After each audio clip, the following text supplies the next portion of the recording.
if we don't customize our own AI tools, literally we are running into the risk of actually failing to make sure that we fact check, because if you don't have the human at the end of the loop, what you are likely to produce is probably inaccuracies.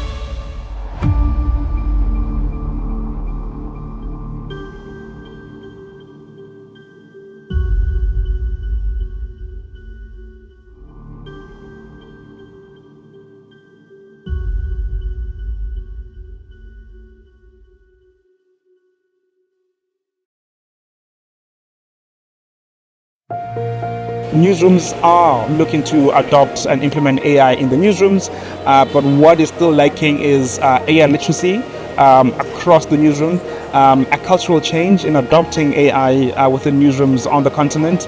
And I think there's a lot of work to be done. We have a long way to go, but there is enthusiasm, there is a desire to learn, and there's a desire to adopt AI in newsrooms.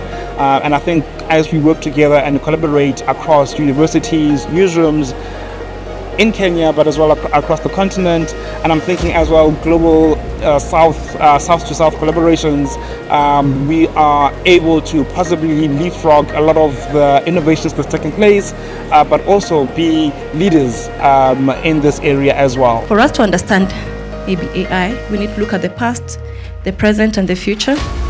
And when we're doing that, we're looking in elements of policy and ethical frameworks. When we collaborate, then we're able to know the different perspectives. However, always know that the developers, they lobby for themselves. So think about that while you're in the same room with them. One thing that we need to be wary of is that some of these tools that are developed in the global north, they are not developed with us in mind. Our knowledge, our language, our data sets are missing in some of these. And because of that, we are already being secluded, marginalized, and we are not part of the equation, literally. And that for us is a concern. So if we don't customize our own AI tools, literally we are running into the risk of actually failing to make sure that we fact check. Because if you don't have the human at the end of the loop, what you are likely to produce is probably inaccuracies.